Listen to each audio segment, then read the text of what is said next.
채권하는 사람 고부장입니다. 소설을 한 권 소개해 드리려고 합니다. 제가 굉장히 애정하는 정유정 작가의 소설입니다. 진이 이 책입니다. 이 소설의 주인공 이진이는 침팬지가 사회적 털 고르기를 할 때 상대에게 접근하는 방식으로 석사를 하고 오랜 시간 침팬지와 함께 살아온 영장류센터 사육사입니다. 스승인 장 교수와 함께 한 달 동안 콩고 민주공화국의 완바 캠프 연수를 마치고 귀국하는 날 보노보와의 운명적인 만남으로 인생이 뒤바뀌게 되면서 이 이야기가 시작이 됩니다. 보노보는 영장류 중에서 인간과 가장 많이 닮았다는 그런 영장류입니다. 진이는 킨샤사 공항에서 환승지인 파리로 가는 비행기가 결항되자 선물이라도 살 요량으로 시내에 나갑니다. 그런데 길을 잘못 든 데다가 아주 지독한 폭풍우를 만나서 옆 건물로 피하게 됩니다. 그런데 바로 그 건물에서 밀렵꾼들에 의해서 잡혀 창살에 갇혀있는 보노보를 보게 됩니다. 보노보는 국제적인 보호정책과 당국의 단속에도 불구하고 밀렵꾼들의 밀렵과 원주민들의 식용으로 남획되어서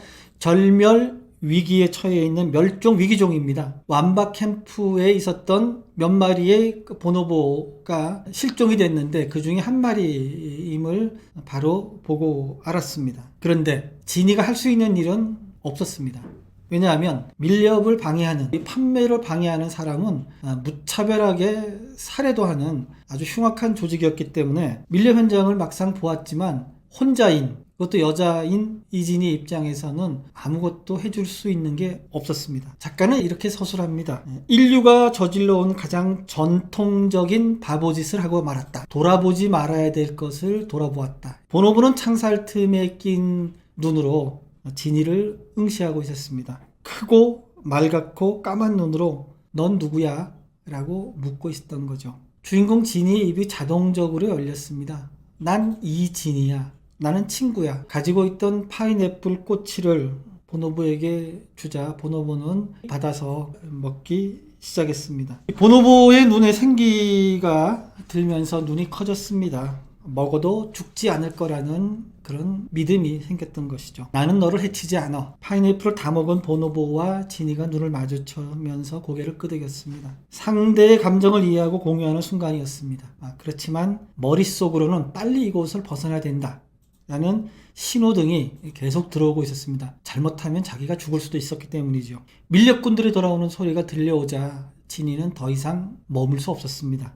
도망쳐야 했던 거죠. 의아해하는 보노보의 눈길을 뒤로 하고 뛰기 시작했습니다. 그렇게 보노보와 헤어졌습니다. 이 우연한 만남 이후에 진이는 구원을 요청하는 보노보의 눈빛을 외면하고 도망쳤던 그 기억으로 대단히 고통스러워합니다. 영장류를 연구하는 학자이고 전문 사육사였기 때문에 영장류 연구자로서의 자격이 없는 것은 아닌가 하는 자책감이 날로 커져갔습니다. 또 다른 주인공 김민주는 화곡동의 귀퉁이에 있는 방 3개짜리 낡은 빌라에서 5 식구가 복작대며 살았습니다. 아버지는 민주를 향해서 개처럼 놀고 먹으며 부모 등골을 뽑는 자식이다 라고 불렀습니다. 기분이 좋지 않을 때는 이것을 줄여서 개자식이라고 불렀습니다. 민주는 자라는 동안 자기의 의지대로 뭘 해본 적이 없었습니다. 돈을 벌어본 적도 없습니다. 아버지가 원하던 언론사, 엄마가 원하던 대기업, 차선책으로 합의한 공기업 시험에 줄줄이 떨어지고 21세기 최고의 직업이라는 공무원 시험 준비를 3년이나 했지만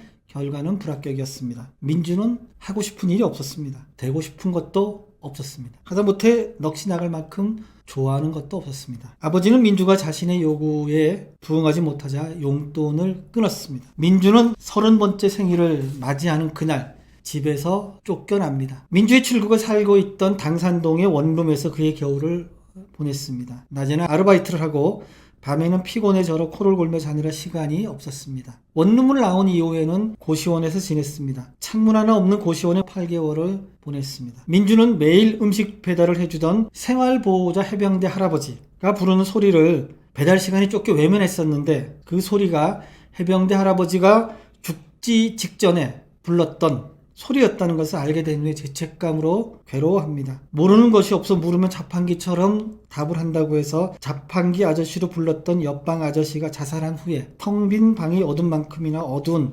자신의 미래를 보았습니다. 다음날 고시원을 나왔습니다. 여기저기 떠돌다 돈이 떨어지면 닥치는 대로 일을 했습니다. 인생에서 최악의 사건은 죽음이 아니었습니다. 살아야 할 이유가 없었습니다. 지쳤고 피곤했습니다. 삶에 대한 미련도 없었습니다. 이렇게 떠돌다 아무도 모르는 곳에서 죽으면 어떡하나 하는 두려움마저도 없었습니다. 어둠의 바닥에 잠든 채 살았으나 존재하지 않았던 삶을 끝내도 좋을 것만 같았습니다. 그렇게 지내다 들른 곳이 원숭이 동물원이었습니다. 동물원 구경을 끝내고 인적 없는 정자에서 하룻밤을 보내게 된 민주는 한밤중에 찢어질 듯한 자동차 굉음 소리를 듣고 잠을 깹니다. 자동차 사고임을 직감한 민주는 갈등 끝에 사고 현장을 찾아서 운전사를 구해내고 119에 신고합니다. 119가 도착하는 것을 보고 귀찮아질 것을 걱정해서 몸을 감춥니다. 민주가 구해낸 사람은 진이와 함께 완바 캠프에 갔던 장 교수였습니다. 동물 5마리가 별채에 갇혀있고 그중 1마리가 호숫가 미루나무 꼭대기에 올라가 내려오지 않으니 영장류 전문가가 와서 해결해달라는 119 대원의 전화를 받고 출동했던 것입니다. 장 교수와 함께 간 사람이 주인공 진이었습니다. 나무 위에 올라가 있는 동물은 보노보였습니다. 진이는 보노보가 가장 좋아하는 파인애플을 매달은 낚싯대를 들고 나무 위로 올랐습니다. 보노보를 본 순간 그동안 잊으려 했었던 킨샤샤의 보노보가 떠올랐습니다. 괜찮아 아가, 겁내지 마. 나는 내 친구야. 진이의 목소리를 들은 보노보가 그 순간 진이 말에 귀 기울이는 것 같았습니다. 진이와 보노보와의 거리도 점점 줄어들어 손을 뻗으면 닿을 거리만큼 가까워졌습니다. 나뭇가지에서 사다리로 발을 옮기는 순간 나무 표피가 벗어지면서 진이의 발이 미끄러졌고 보노보가 손을 뻗어 진이의 손을 잡았습니다. 그때 마취총이 발사되어 진이와 보노보는 깔아놓은 매트리스 위로 떨어졌습니다. 보노보를 차에 싣고 오면서 장 교수가 보노보의 이름을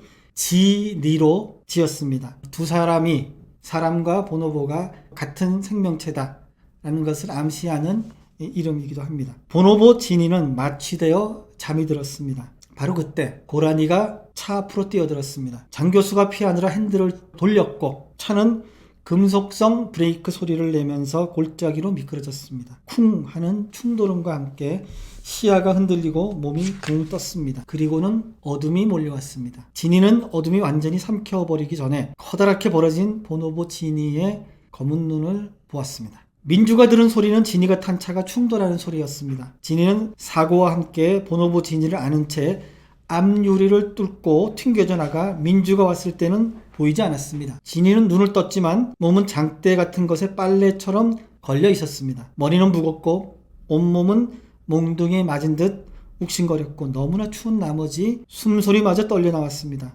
차에서 튕겨져 나와 몸이 나뭇가지에 걸려 있었던 것입니다. 조심조심 나뭇가지를 밟고 땅으로 내려왔는데 사람으로서는 도저히 할 수 없는 동작이었습니다. 진이도 자기 몸이 움직이는 것이 이상하다고 생각했습니다. 진이의 움직임은 사람이 아니라 영장류의 것이었습니다. 사고가 났을 때 보노보 진이의 몸에 주인공 진이의 영혼이 들어간 것입니다. 정자에 있던 민주와 만나 땅바닥에 자판을 그려놓고 민주와 대화를 하기 시작합니다. 민주는 진이와의 대화를 통해서 진이의 몸에 진이가 들어가 있는 것을 알게 됩니다. 보노보 진이의 몸에 들어간 진이는 보노보 진이가 킨샤샤에서 보았던 바로 그 보노보였음을 알게 됩니다. 그래서 나무에 올라가 있는 보노보를 보며 내가 진이야 라고 하자 보노보가 두려워하지 않고 다가왔다는 것을 알았습니다. 인간에 의해 인간들 속으로 끌려 나온 후 생사의 질곡을 넘나들고 인간을 위한 쾌락의 도구가 되었다가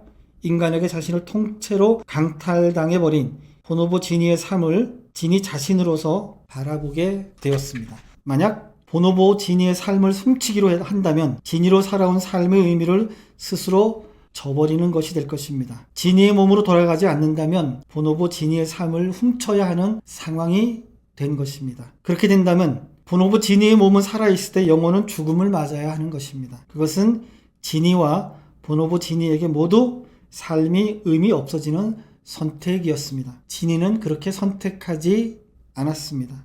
진이의 몸은 죽어가고 있었습니다. 진이의 몸이 완전히 멈추기 전에 보노보 지니에게 삶을 돌려주어야만 했습니다. 지니는 자신의 목숨을 버리고 보노보 지니의 삶을 위해 한 걸음 더 나아가기로 합니다. 보노보 지니를 나고 자란 밀림 속으로 돌려보내는 것이 지니에게 남은 마지막 의무였습니다. 지니의 몸으로 돌아간다는 것은 죽음을 택한다는 의미였습니다. 지니는 지니로서 죽는 것을 선택했습니다. 지니가 지니의 몸으로 돌아가자 숨을 거두었습니다. 보노보 지니는 콩고의 완마 캠프로 돌아갔습니다. 여기까지가 스토리입니다. 사람과 보노보의 영혼이 뒤바뀌는 판타지 같은 스토리죠. 정유정은 이 판타지 같은 설정을 통해서 인간과는 다른 생명체의 세계를 그려내고 있습니다.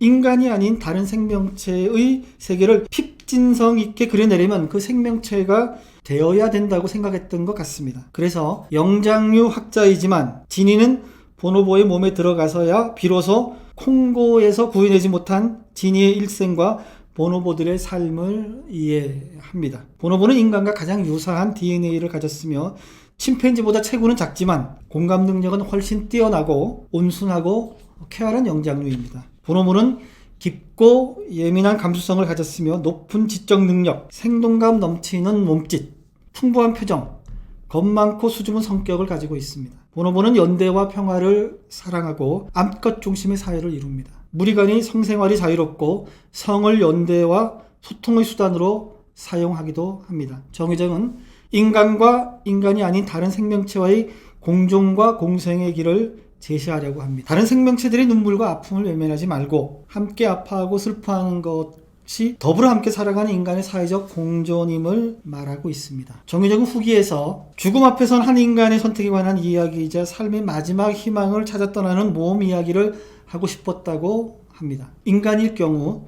도덕적으로도 사회 통념적으로도 선택할 수 있는 답이 너무 명확해서 인간과 가장 비슷하면서도 인간이 아닌 존재, 그래서 자신에게도 자기 삶이 있다고 주장할 수 있는 존재가 필요했다고 합니다. 그래서 인간과 가장 유사한 영장류인 보노보를 생각했습니다. 정유정의 소설은 소재도 새롭고 이야기가 전개되는 무대도 넓습니다. 이 책에서는 우리에게는 생소하지만 인간과 가장 닮은 영장류인 보노보를 등장시켜서 인간 본성의 문제를 깊이 있게 다루고 있습니다. 제가 이 소설 지니에 주는 별점은 3입니다.